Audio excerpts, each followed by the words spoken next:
Cirrhosis হয়ে যাবে অথবা হেপাটাইটিস হয়ে যাবে। কেন হবে এবং লিভারটা কি এটা একটু বুঝেন। এটা বুঝলে আপনি বুঝবেন যে আল্লাহ তাআলা কত দয়া করে আমাদেরকে সৃষ্টি করেছেন, এটা অনুভব করবেন।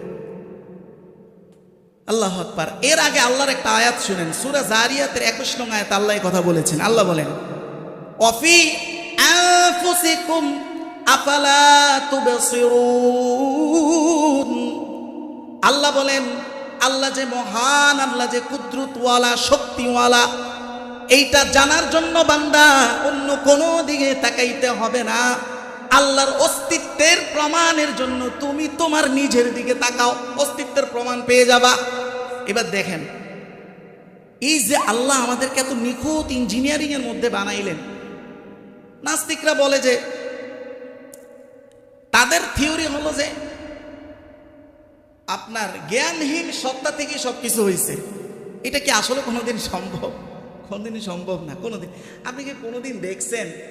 আচ্ছা, আমাদের আধুনিক জামানায় মোবাইল, কম্পিউটার, ক্যামেরা, ওইটা সেটা, কোনো একটা জিনিস জীবনে দেখছেন যে অটো তৈরি হয়ে পড়ে রয়েছে কোনো ক্রিয়েটর ছাড়া? এটা হয়েছে জীবনে?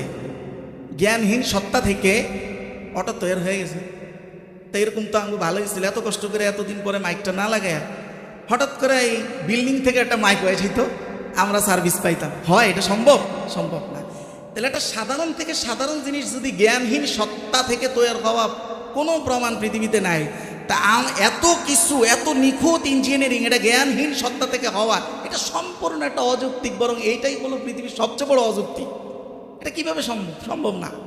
তো দেখেন এই লিভারটা আল্লাহ কিভাবে সৃষ্টি করেছেন। লিভারটা মূলত বলা হয় যে ডিটস্কিফিকেশন, মানে হলো আমাদের যে রক্ত সঞ্চালন হয় আমাদের শরীরে, এই রক্তের মধ্যে অনেক ধরনের ব্যাকটেরিয়া থাকে, বিষাক্ত পদার্থ থাকে। তো লিভারের কাজটা হলো এই পদার্থগুলোকে ছাঁকনির মতো ছাঁকে, আমরা যেমন দুধ ছাঁকি, এইভাবে ছেঁকে একেবারে পিওর রক্তটা শরীরে সঞ্চালন করে, আর বাকিগুলো আটকায়া দেয়। ছাঁকনি যেরকম অপ্রয়োজনীয় জিনিসগুলো কি করে? আটকায়া দেয়।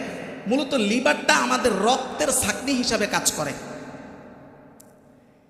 আরো অনেক কাজ আছে, যেমন গ্লুকোজ নিয়ন্ত্রণ করে, আর ইত্যাদি ইত্যাদি অনেক কিছু আছে।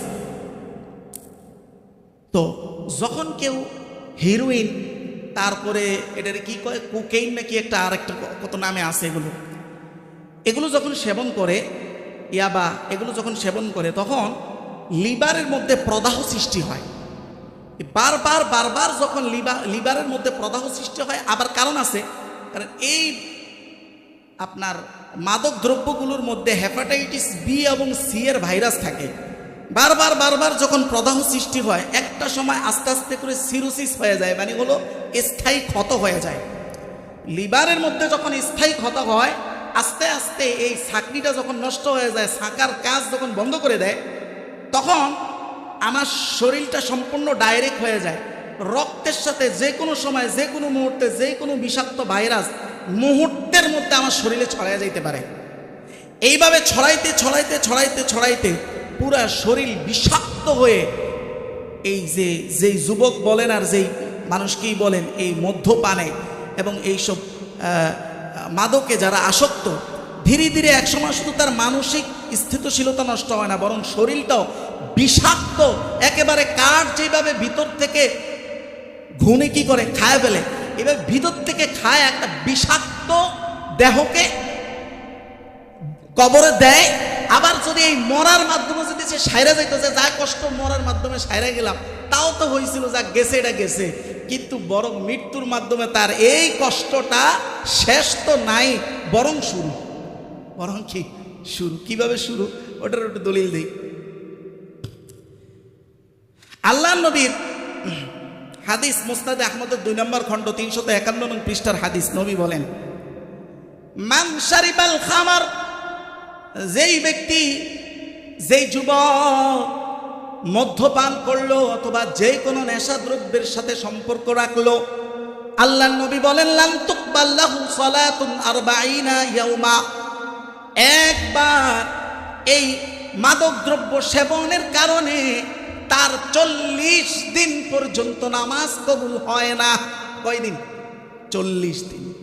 এইবার নবী বলেন, ফাইন মাতা, যদি সে মৃত্যুবরণ করে, কোন অবস্থায়? আল্লাহ নবী বলেন ওয়াহিয়া ফি বাতনিহি, মাদকের কোনো প্রভাব তার শরীরে আছে, মাদকের কোনো প্রভাব তার পেটে আছে। আল্লাহ নবী বলেন মাতা, এই যুবকটা মরলো, এই ব্যক্তিটা মরলো মিতাতান জাহিলিয়া। আল্লাহ নবী বলেন তার মৃত্যুটা হলো জাহিলি মৃত্যু। বলেন না নাউজুবিল্লাহ, জাহিলি মৃত্যু। এবার বলেন তো তার রওনা কি জান্নাতের দিকে না জাহান্নামের দিকে? তাহলে কষ্ট কি ফেলাই